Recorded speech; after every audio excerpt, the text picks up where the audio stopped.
today. Thank you for keeping and bearing arms. Thank you for fulfilling that, your constitutional responsibility. But I ask you not to let it be just today that you do so. Arm yourself tomorrow as well, and every day. We Americans have become too tolerant and too accommodating of the sensitivities of others, especially when those sensitivities are detrimental to our liberty and independence. The general attitude towards an armed citizen by the general public is one of shock and dismay. It's born of ignorance, and that's our fault. That attitude is going to change because patriots across this nation are waking to the realization that rights not exercised will atrophy. The right to keep and bear arms is more than just a right. It is a duty. It is a responsibility. It's not enough to simply just keep arms. We must also bear them. Americans have always kept arms, but we have become derelict in our duty to bear them. I had originally planned to carry a rifle as well as my pistol today, but instead I decided to come here armed to the same extent that I was yesterday in the supermarket and last week at the jewelry store, and the same extent that I will be tomorrow at the gas pump. Because I wear the same pistol today that I wear every day, everywhere. I do this not because I am afraid of others and not because I'm hoping to kill someone. I do it because it is my duty. I ask you to make a solemn resolution to bear your arms every day, in public, everywhere you go. Demonstrators brought their guns to a Greensboro park today. Supporters of the Restore the Constitution rally stood together at the Guilford Courthouse at Battleground Park. The group says everyone has the right to bear arms. The other folks who are standing and saying we will not back up anymore, we're the final line. We're the final line of defense. We're the founders gave us this job. And that's what the Second Amendment is all about. Now, this group aims to raise awareness of the fact that the Constitution protects the right to bear arms, even though the government has placed restrictions on concealed weapons. A group of concerned citizens says it's time to restore the values of the Constitution and the Bill of Rights. Hundreds of people came to Greensboro from different parts of the country for the second annual Restore the Constitution rally. Organizers say the federal government is overstepping its boundaries in areas like the right to bear arms, and now they hope their grassroots effort will inspire change on Capitol Hill. A right that is unexercised is a right that you do not have. People are made nervous by citizens open carrying firearms, and yet why should that be? If they're law-abiding, they provide security to whoever's around them. This year's Restore the Constitution rally was held at the Guilford Courthouse Battleground Park. This matter of the rule of law is really what's at stake. I've heard many people talk about illegals in the country taking our benefits, going to emergency rooms, and we're paying tax dollars and this, that, and the other. Yes, that is true in instances. But you have lost the picture if you are focusing on benefits that illegals are taking from the taxpayer. The fact of the matter is there are some people who have been here illegally that have not taken one dime in the emergency rooms from state budgets. But we have something called the rule of law. And if you break the law, you should pay the consequences. That's what's at stake.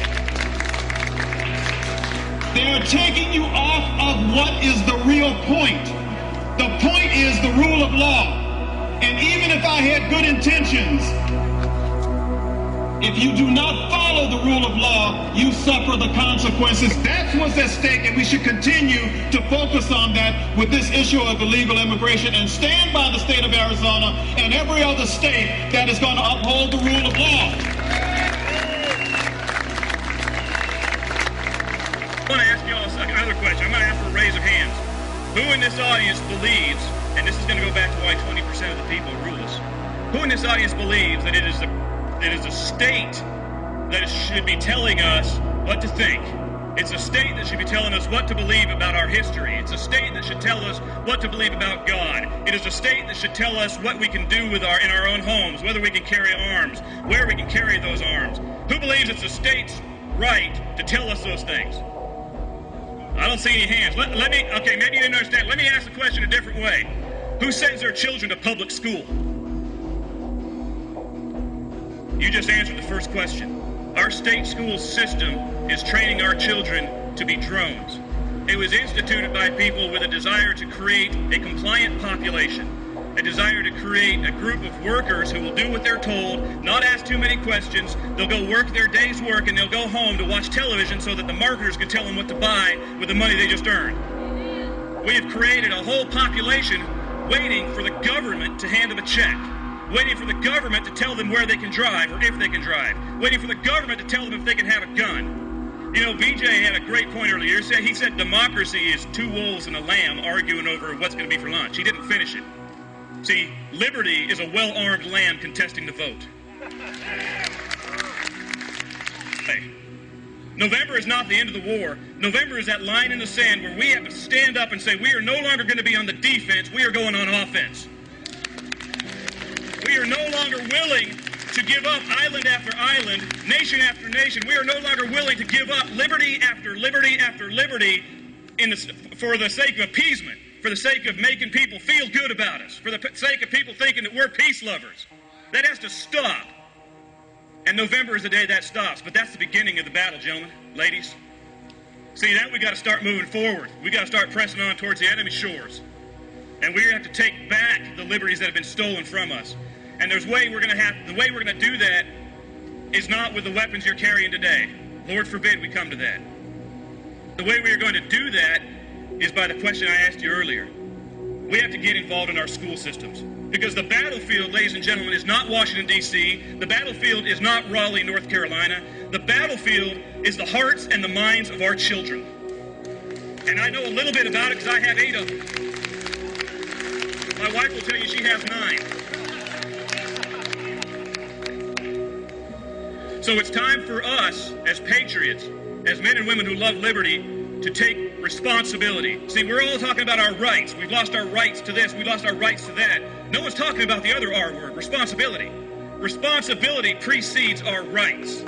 And we will not retain our rights or regain our rights until we are willing to take responsibility to maintain and to manage them. We will not have the right for life until we are willing to take the responsibility for our lives. We have to take back the responsibility to educate our children. We have to take back the responsibility that we have abdicated to the government because we're too lazy to do it ourselves, or because we think and we've been taught that we are not qualified to teach our own kids. Who is better qualified to teach their children about integrity and honor and principles than their parents? I ask you that. No one. Who is better qualified? Who cares about their children and their lives and what's going to happen to them more than you do? Nobody.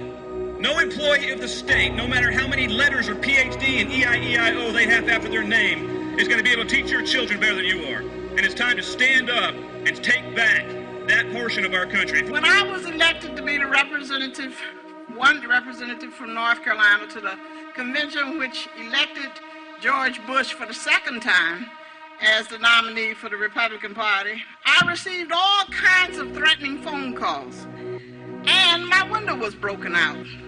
And though I knew how to use a gun, I never bought one. And I figured if these fools are serious, I'll give them a run for their money. So I went and bought a .45 Smith & Wesson. And I would suggest that you don't come to my house without calling or step upon my property, because I do believe in the death penalty. Freedom of speech being important. But one of my grave concerns is that we need a new constitutional amendment that is clear and unadulterated. And that constitutional amendment should read, English shall be the national language for all public, business, and legal enterprises in this country. Because you cannot have a nation divided by language, or as it states in the Pledge of Allegiance, we cannot be one nation under God if everybody is speaking something different. Those of you who have read Starving the Monkeys, you know that I'm not a very big fan of political rallies, because it's my opinion that we are outnumbered in this country. And I know that's a very unpopular thing to hear.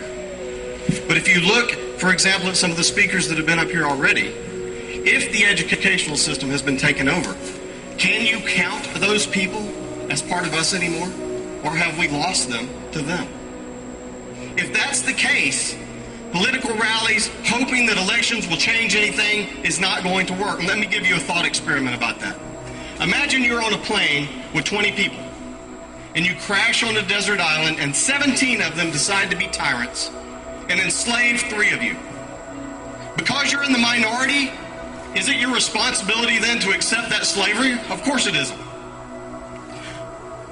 If they let you have rallies and vote and send out flyers and write your representatives, is that going to make any difference whatsoever? It will not. So what you have to consider is, if one day we wake up in that world, and we may already be there, if we wake up in that world, what strategies do we do then? What strategies do we use on that desert island with 17 people trying to enslave the 3 of us? And it will not be rallies. It will not be elections. And the topic for that, unfortunately, is beyond the scope of what we have left here today. But I want to challenge you to accept that uncomfortable possibility, because it may very well be true today. Because if someone says, we surround them, where's your evidence? If we surrounded them, would we have the health care bill? If we surrounded them, would the government no longer listen to anything we have to say? I know that's an uncomfortable thought. But if we are going to secure the blessings of liberty for ourselves and our posterity, it's something you have got to come face to face with, and not continue to hope that the next election will change it, because it may not, and it's likely not to. Hope is not a strategy. What is the most important part of the Second Amendment? It reads, a well-regulated militia being necessary to the security of a free state, the right of the people to keep and bear arms shall not be infringed. What's the most important part of that? Is it the regulated militia? Is it the words right of the people? Is it the words shall not be infringed? Actually, the most important part of the Second Amendment is the period at the end of the sentence. Shall not be infringed, period. When they wrote that, they placed that period, and they were done with it. They started with the Third Amendment. They did not have any ifs, ands, or buts to add. There were no conditions and no exceptions. The men who wrote our Constitution did not waste time with needless words. They said what they meant, they placed periods, and they moved on. Every word in the Constitution was carefully debated. So there was no intent that the right to keep and bear arms shall not be infringed, except in California, Massachusetts, Chicago, or Washington, D.C. They didn't leave room for interpretations like shall not be infringed as long as the barrel is 18 inches. They did not leave room for shall not be infringed as long as you don't carry concealed without the permission of the government. There's only one way to interpret the Second Amendment. The right of the people to keep and bear arms shall not be infringed,